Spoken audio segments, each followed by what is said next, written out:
My skin is black. What you looking My at? skin Yeah, is black. I feel so good to be black right now. is black. Welcome to episode 47 of the Black and Fashion podcast. Thanks you guys for tuning in today. I have to first acknowledge all of my sponsors. So I like to acknowledge 620 Style. It is a luxury casual brand. It's actually made right here in the USA. Hey guys, made right here in the USA. She has very dope separates. She is a queen of the flare pants, so definitely check her out and shop 620 Style. I'd also like to acknowledge Nisha Star Aesthetics. She is a self-care provider. She does waxings, yoni steams, facials, you name it. You definitely want to check her out. And a new sponsor is Bonnie McLean. Yeah, sorry, I was about to make sure I was saying that right. She has a brand called Black Girl Magic, and they sell really dope t-shirts, hats, and everything is for the culture. So, hopping into today's episode, I want to discuss fabric sourcing. I know this is a big thing, and some people sometimes find fabric sourcing to be very, very challenging. And I just want to go over just like a few key tips to when it comes to fabric sourcing. So this is definitely an episode where you're going to want to break out a pen and paper and take a little notes and stuff like that. So just to start, when it comes to fabric sourcing, there is two different sectors of it, because of course you have jobbers, which is pretty much fabric stores. So they usually get a lot of offhand stock and stuff like that. So usually you'll see stuff in a fabric store and it may only be there the first time, and then when you go back, more than likely it's going to be gone. So if you are a custom wear designer, this is fine for you to shop at fabric stores because you're making one of a kind pieces. So it makes perfect sense. However, if you are doing collections, there's always a very, very huge gap in between when you're doing your fabric sourcing and then when you're going into your production. So the questions that need to come off the rip, when you go to, whether you're going to a store, if you really, really find something in a fabric store and you really, really want it, first off the rip question is, do you keep this in stock, or is this this is it, this is all? So always ask that question first before you get to liking something or you want to use it. The first question you need to ask is this something you guys keep in stock, or is this just like the last roll that you have here, meaning you got to buy it right now? And that happens, if you found something in the fabric store and you want to just buy it then, just go ahead and buy it, right? Buy it all up if you're going to use it. Second question you need to ask is, what is the width of the fabric if you can't eyeball it for yourself? So this is super duper important because the width of the fabric, you'll need that when you start to go into grading and marking. So when you start to do all of the additional sizing after your pattern is complete, you'll have to get everything marked and graded. The way a marker is created is based off of the width of the fabric, because what they're going to do is they're going to map out the placement of the pieces and all of the different sizing, and they're going to move everything closer together, so that way you have the least amount of fabric waste. So knowing the width of the fabric is crucial, and of course knowing the availability of the fabric is also very, very crucial. Those two things go hand in hand, because once grading and marking is done, you'll know exactly how much fabric goes into every piece. So all you would do would be to time however many units you were making by the amount of fabric that goes into each piece, and that's how much fabric you need to purchase. So that's why you want to ask about availability, and you want to know what the yardage is. So those are the two things when you're in fabric stores that you want to look for. Well, I feel like I'm missing something. Availability and width.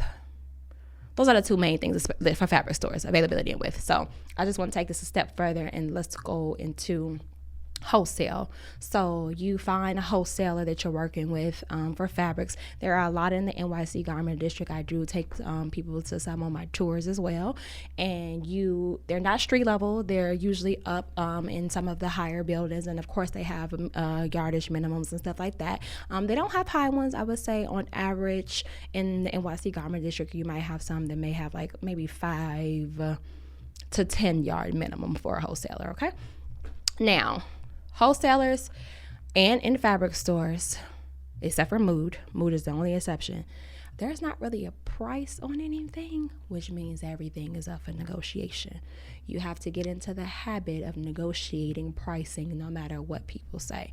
Mood is a different story. They're just and they're overly expensive just because of who they are and where they are. But I wouldn't shop at Mood. You can get a lot of different things in different places that's not at Mood, and you'd be fine. You'd be able to get them done. But because it's so popular, people like to go there, but they really don't have anything different than any other store, to be completely honest. Sorry if for my Mood lovers, it is what it is. Now, wholesalers, even if you cannot meet the order minimum, question number one, what is the surcharge? So let's say you went to a fabric show. I actually just went to Magic at the beginning of February, and I know that most of the designers that I work with are starting off pretty small. So when you're starting off pretty small in design, you don't want to buy a lot of yardage. Like the type of yardage you want to buy is very, very low. So that is the question that you need to ask is, what is the surcharge? And the surcharge is always negotiable, okay? So especially if you're trying to establish a relationship and you're trying to do like repeat business and stuff like that, absolutely everything is negotiable. So what you want to do is find out what that surcharge is and if that actually makes a lot of sense for you. Because if it doesn't make sense, then of course do not purchase. So surcharges are inevitable, and especially like when you're working with people who do wholesale, so then they're used to getting bigger in bulk orders. One of my favorite resources for fabric sourcing is swatchon.com. I absolutely love them. They cater to small designers and startups and stuff like that. So that is like what their target is. They don't have a minimum order quantity, but they do have surcharges, and those surcharges go up and down depending on how much fabric you are buying. So if you're buying 5 yards opposed to you buying 10 yards, they're definitely going to be a different price. Also, if you are looking to create your own fabric, you can also do that on swatchon.com, and they have a lot of different printing types that you can choose from, as well as different fabric types that you could choose from. So you could print on silk, or you could print on satin, you could print on cotton and stuff like that. So, but they do have a 10-yard minimum on like custom garments. Custom fabric is definitely a 10-yard minimum. What's the name of the wholesaler? Swatchon.com. That's what I told y'all. Y'all got to get out your paper. Y'all got get your notes out, because I ain't going to keep repeating myself. You're going to have to go back, and you're going to have to like listen to the episode. And I'm going to put all the information in the show notes. Swatchon.com. On. Just O-N. Yeah. Now, I am going to discuss trade shows and visiting trade shows. You're talking too fast. Swatchon.com. That's why you got to go back and listen to the episode, because this is how I talk. I only got a limited amount of time, and I need to cover as much information as possible. All right, so let's talk about trade shows. Two different sectors. Okay, so let's say a show like Magic, you do have to be registered. You do have to be like verified as a brand and stuff like that. They don't ask for a lot in the registration. They do ask like for your company name, how long you've been in business, if you're like a S Corp or if you're like a C Corp and stuff like that. So they are going to ask for a little information for you to register for a show like Magic. From my experience, me doing Magic for the first time in February, it wasn't the best experience for me. I did find some leathers and some suedes and stuff like that from a wholesaler in Italy, which I really, really love. That also doesn't have any order minimums. It also has like a whole like small minimums. Yes, batch orders. You have to go to my website, darling. I'm sorry. Go to my Instagram page. All my information is there. Sorry. I like having the live on so that I can answer questions, but this episode is about fashion, fabrics, and sourcing. So please limit your questions to fabrics and sourcing. Any questions you have about my business personally, you can email or text us for information. Thank you. So back to what I was saying. So when it comes to like a Magic, like I said, you have to register for that type of stuff. You have to provide a certain amount of information to get verified to go to certain things. Now, there is another resource that I don't think that a lot of people know about that I would like to share, and it's called the DG Expo. So they do fabric shows in pretty much all like US based cities. They also have a book called The Designer's Guide for Fabric Trim Resources, Finishers, and Made in USA Production. And this is the book. And you can find them on the dgexpo.net. And of course, like I said, I'll put all of this stuff in the show notes just so you have all of the information. But they have several fabric shows throughout the U.S. They always have one in New York during the time of like, what's the one in here? Project, like the ones that they do in New York. They always have fabric shows in like the pavilion around that time too. They also have fabric shows in Atlanta. They have fabric shows in Dallas. This is one in Dallas in a couple weeks. It's one in Miami, May 27th through the 29th. And the one that's in Atlanta is June 10th and 11th. Sorry, and the one that's in Dallas is March 25th and 26th. But the good thing about these shows is they also cater to smaller designers and startups and stuff like that. So they don't have order minimums either. And you definitely, from my experience, this is probably the best resource that you guys can have, because everything in this book is all USA based. Everything, the fabrics, where you could get hardware from, where you can get small batch production done. If you don't want to come to New York and do it, there's several places where you could get things done, and it's all in here. Now, the way you get to some of these resources is, in all honesty, Google. You have to know what to Google, so you definitely could Google fabric trade shows. There's also several sites like WeConnectFashion.com. Literally, the way I'm saying it, WeConnectFashion.com. It has a list of all of the trade shows that are coming, and you can honestly just put that in Google and put NYC fabric trade shows or LA-based fabric trade shows, or just put fabric trade shows in. Like, all of this information will come up. So a lot of these places, previews in here too. Yeah, and then like when I tell you, like let's go with Preview Textile Group. They have silk blends, cotton blends, polyesters, rayon. They have 23 qualities that's always stocked. So you can always come here like for your silk resource. They have low minimums for printing, which means they do custom printing for people. And this is New York based. This is a New York based place. They have collection of novelty fabrics, large library of like open live print, full garment packages available. So they have a lot of resources, and you can find these resources via online and some of the places that I just talked about. So I do want you guys to really, really look into the DG Expo. It is perfect for upcoming designers and smaller designers. I have personally worked with a few places in this book, the Fabric Mart being one of them. They're actually based in Pennsylvania, and you can just call them or, tell them what you want and what you're looking for. They can send you like swatch cards and stuff like that, and then you can buy from them. Another one is Fabrics for Us, which is actually located in LA, and they carry foils, holograms, sequins, solids, prints, nylons, polyesters, everything underneath the sun. And they're called Fabric for Us, and then the name of it is fabricforus.com. This is kind of what it looks like here, fabricforus.com. So I hope that that's helpful there. So like I said, going back to the sourcing thing, so let's say you go to a show like this. I'm going to the one in Dallas in a couple weeks, and I will be accompanying some of my clients there as well. When you go to even the shows like this, because they work with a lot of small designers, you definitely want to still ask those same questions as far as like availability.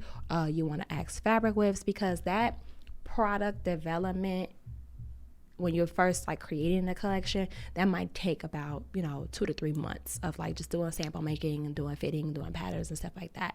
And then at the same time, simultaneously, technically, you should be selecting your fabrics and looking for your fabrics and figuring out what you want the final ones to be. So during that time is when you have to do all of that research and start coming up with all of those what you're going to use your fabrics for, because you will have to relay that information to your pattern maker. So it's going to be a different fit if you originally was going with a woven and then you all of a sudden want to go with like a knit fabric. So it really does need to happen like simultaneously, so that way that the pattern is created, the blueprint is created so it actually makes sense, So that's like, I cannot stress that enough, is to make sure that you are picking ahead of time, because if you go completely different direction and decide to do something different, that the fabric does affect the pattern, how much stretch it has, how much gives it has, because you may have had a fabric that had no stretch and then it had a whole bunch of darts in it, and then you decide to do something with stretch, and then at that point you don't need darts anymore.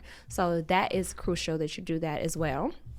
All right, so I'm gonna just kind of throw out a couple resources. This book wasn't expensive, by the way. This book was all of what I think it maybe had been $50 or $60, and it really does have like the breakdown of everything in here, especially those low minimums. So I'm gonna actually start from the beginning, and I'm gonna just start throwing out some fabric sourcing places that you guys can go to. I said preview already. I said the Fabric Mart.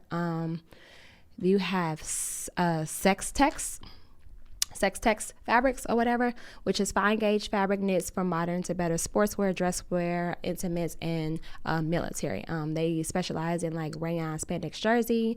They have 50 plus colors that are always available. They use a lot of stripes, ribs, pontes, French terries, you name it. And they are located in New York, upstate. But you could just reach out to them at www.sextexfabrics.com. That is SEXTET FABRICS.com. So you can check them out there. Of course, they have a source for wools, washable wool spandex, knit fabrics, athletic, as well as ready to wear. So Sex Tex is definitely a good one for you guys to use. I've used them in the past as well. Fabrics For Us I've used. Knits by Fiber. Okay. The Fabric Market is one I mentioned, the one that's in Pennsylvania. Their website is www.fabricmartwholesale.com, and that's perfectly fine. You can use them. And they do a lot of acetate blends, bamboo blends, and acrylic blends.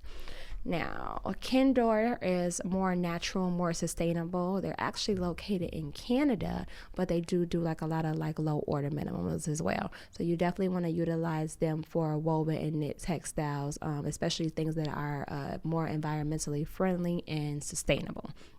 Okay, so when it comes to, like I said, fabric sourcing and stuff, you definitely want to have like everything grouped, if that makes sense. When you go to start fabric sourcing, like, okay, I need wools, I need silks, I need silk blends. And so what you want to do is you're getting swatches, of course, from everyone. And if they can give you a nice size swatch, that's better, because if you ever wanted to maybe cut that and maybe see if you could get it or source it somewhere else, that's always a possibility. So the three things that you want to have recorded is how much availability, how much is left, or if they always have it, what the width of the fabric is, and then the price per yard, as well as the surcharge. So those are your four things: availability, surcharges, the price, and the width. So those are the four things that you want to record anytime you go fabric sourcing. And you want to keep really good records. So my suggestion is to create like a template that you normally use, like whether you're doing it like collection based or whatever, and you staple or tape your swatches to those cards, to that, and then also put down the source, like where you actually got the fabric from. So most in any trade show, they usually have like their own system where they are actually going to show you, not show you, but actually provide you with a swatch card with that information on it, but they don't always do that. So you have to be proactive at actually seeking and sourcing the information that you need that's going to help you get that fabric when it's time for production, or order sample yardage when it's time to do like sampling, because technically your fit samples are probably done in a fabric that was bought in the garment district or a store, just something like cheap, just so you can get the silhouette down. But you got to be sourcing, like I said, simultaneously, because the fit sample should be a representative of what the final sales sample will look like. So you kind of want the weight and the stretchability and all the elements of those fabrics to be aligned. So you definitely want to make sure that you are doing a lot of this stuff like simultaneously. There are a lot of fabric sourcing places in LA, New York, like I said, Dallas, and in Texas. You just got to break it down and find them. You definitely got to utilize some of these websites for sure, the prints, previews, and you could always come on my tour. I do go to a lot of these places, and I talk about these different places a lot.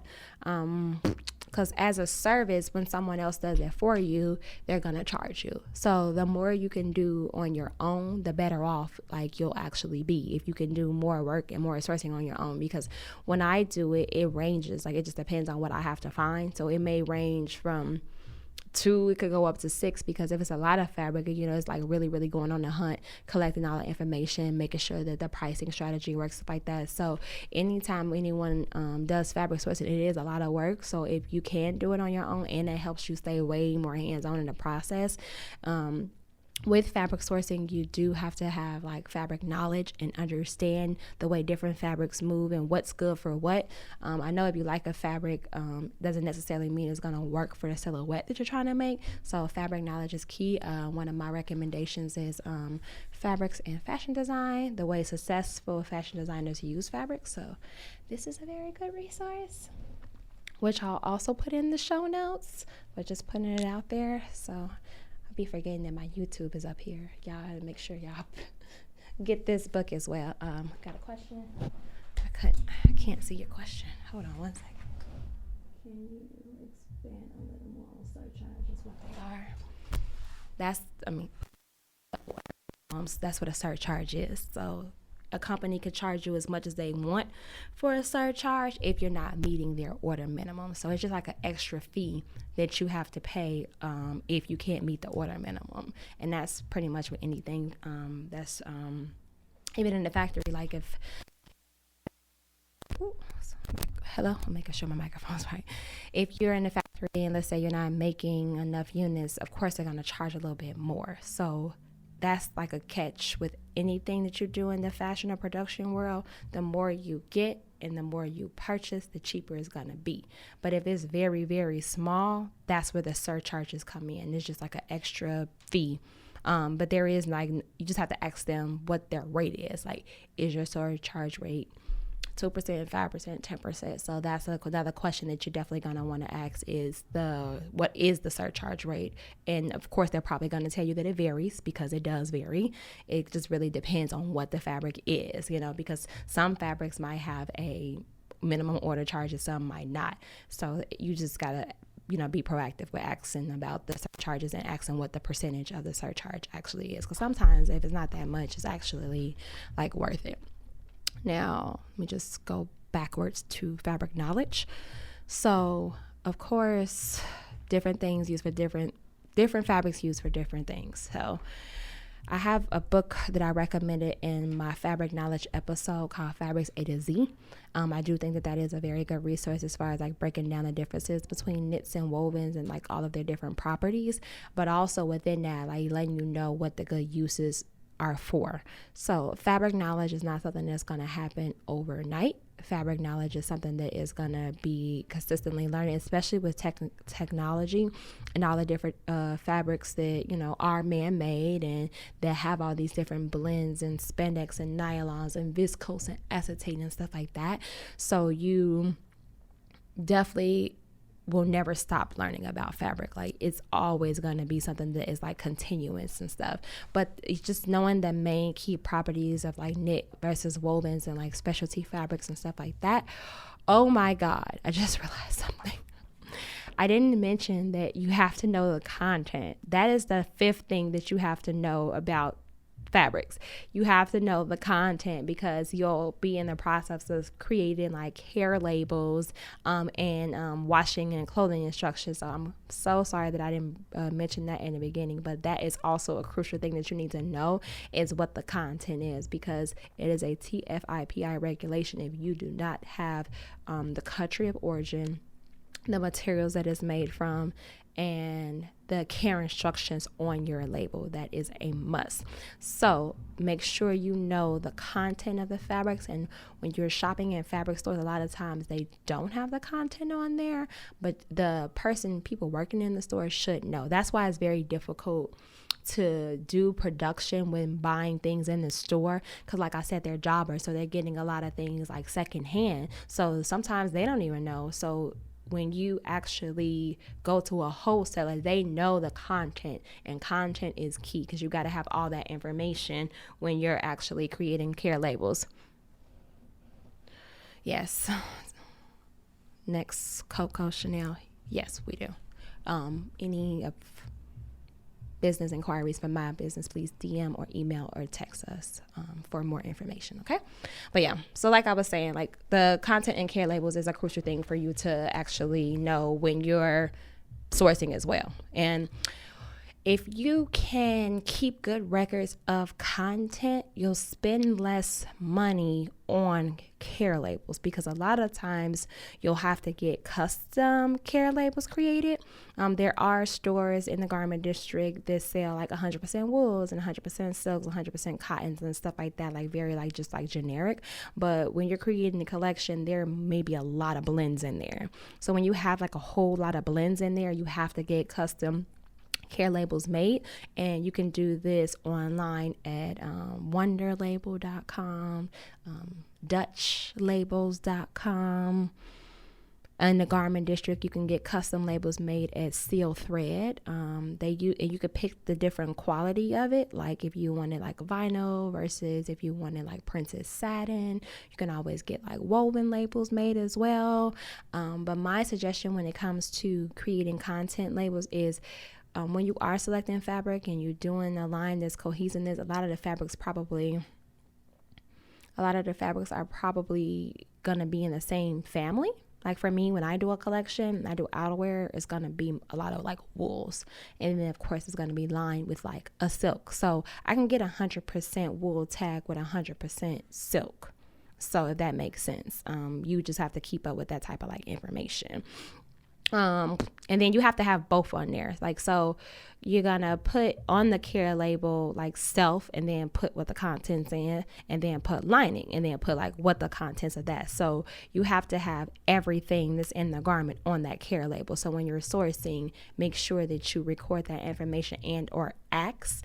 Like I said, it's a little bit more difficult when you're doing fabric stores, but you just gotta get the closest thing that you can get to it, because it's really hard to tell for them too, and that's, you can't expect for someone who owns a fabric store to know the content of each and every piece, especially what the percentage is. Like, it's just really not like realistic for them to know exactly what it is, especially since they got it like, you know, probably off price or like close out. So that's why it's very difficult to do it on the store level. Like, you gotta work with wholesalers, because the wholesalers are working directly with fabric mills. So people that are working directly with fabric mills know the content, they know the percentage, and more than likely the fabric is getting tested before it even gets to the U.S. If it's U.S. made or U.S. based, then of course they would have the content too, but that is definitely something that you got to record. What else? Diagonal weave, direct. Okay. Dyeing, same thing. When it comes to fabric dyeing changes the content slightly because of what's happening like to the fiber. So sometimes percentages can go up and percentages can go down. So if you start with a base of a white fabric and then you end up dyeing it to be a different color, it will change depending on the dye effect. It will change the hand feel and texture of the fabric and change the percentage of the content of the fabric. So you want to definitely know the different dyes and the different ways of dyeing things, you know, because there's a lot of different ways of dyeing. There's, you know, shivery dyeing. There's a lot of different dyes. I can't even go over all of them. There's like literally like a whole different episode, and it's like very like hands-on when it comes to like yarn dyeing and stuff like that. But like the dyeing system is chosen according to the commercial demands of the job, and it's the opposite of the thread dyeing. Like, it's technically more intricate and expensive when you do it like that. Fast fashion manufacturing companies, they of course dye in bulk, and like with dyeing, depending on whether you're dyeing in hot water or in cold water, it can completely affect the fabric as well. So, prime example, if you are sourcing, especially in foreign countries and stuff like that, they'll tell you that they can do DTM, and DTM just stands for dye to match. So if you give them like a Pantone number or color depending on the Pantone book, they'll send you like a lab dip or a strike off. So a lab dip is just a solid color, and then a strike off is an actual print. So when they send you a lab dip or a strike off to approve, at that point you should be checking it for quality, making sure the print is right, making sure the hand feel is right, and also making sure that the content is right. So this is a little, you know, more into the production side if you were like producing overseas, or if you were making like a fabric overseas and stuff like that. But like I said, they're getting more to a point where I feel like a lot of companies overseas are trying to meet the needs of smaller designers just because, exclusivity is like a thing now. So people aren't, unless you're in the fast fashion world, people aren't buying bulks and bulks and bulks of like fabric like how they used to. Like they're really trying to keep it like more on the exclusive side. So with that being said, you have to make sure that when you are sourcing that you ask all of these questions in all honesty.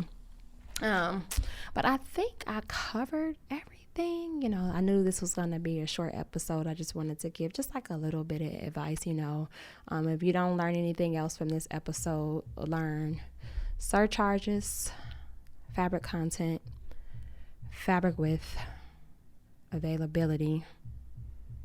What am I missing? That's it, right?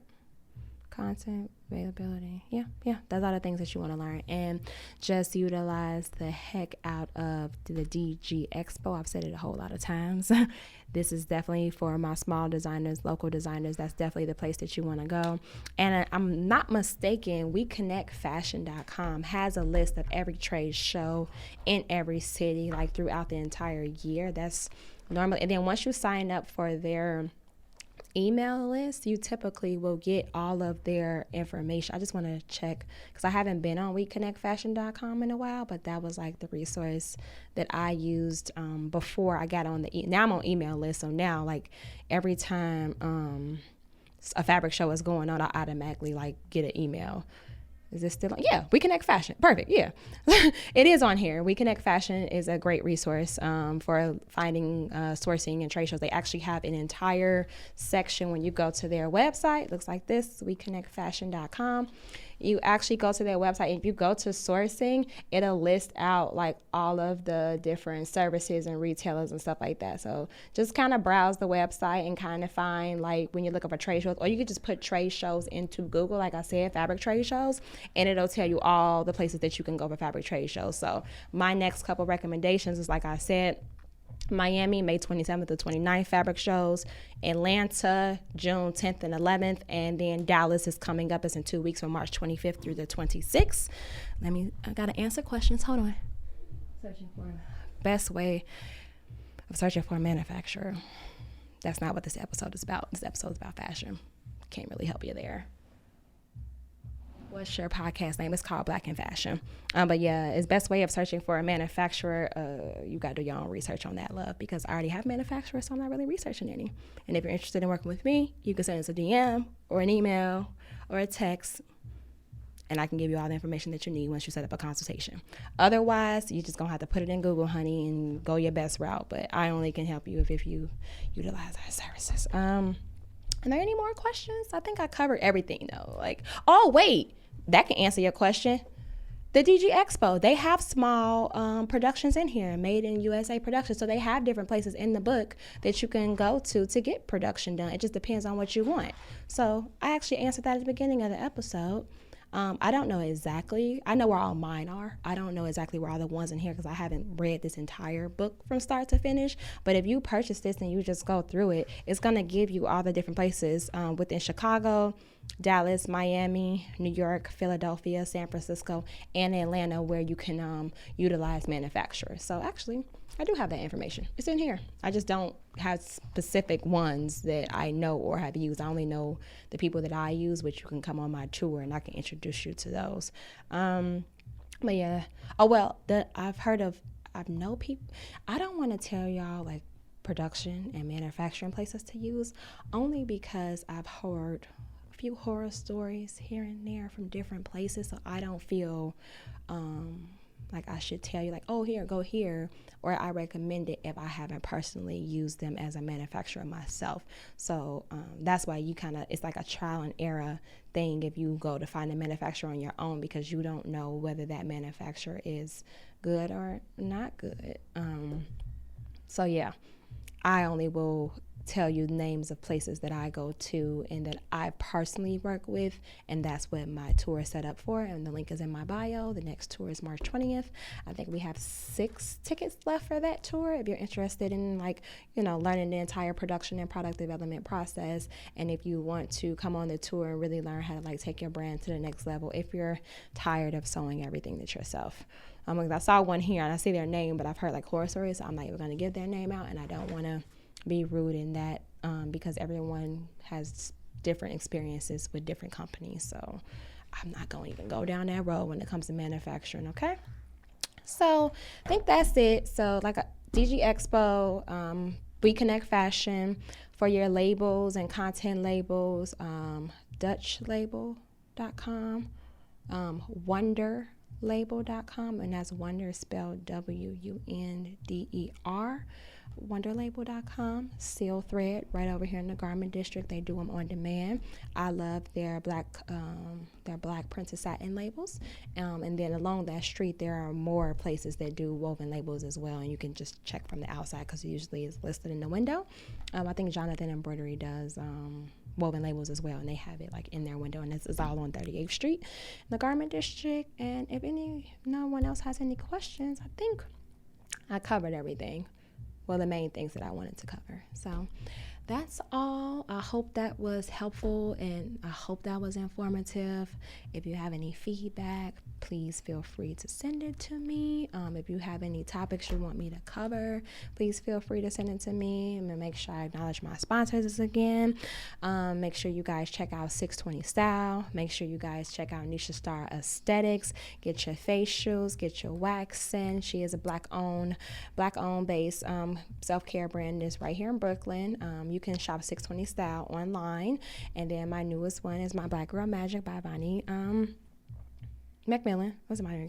She's gonna kick my ass because I keep saying it wrong, and I'm so sorry, but I will get better, and it'll be correct in the show notes. So on that note, guys, have an amazing day. This episode will be out in like 2 days, and all information in the show notes, all the resources that I discussed today will be in there. And I think I've said them 100 times. Oh, the DG Expo thing, their Instagram name is The Fabric Shows. So if you just add The Fabric, that's it, just The Fabric Shows, you'll get a lot of information from them as well. And you can just follow their Instagram page, and they always post up when the shows are happening in different cities and stuff like that. And then also all of the exhibitors that are going to be at the show will be there as well. So just sharing as much resources as I can to help everyone. And yeah, that's it. If you need me, feel free to contact me for my services. And you guys have a wonderful day. Bye.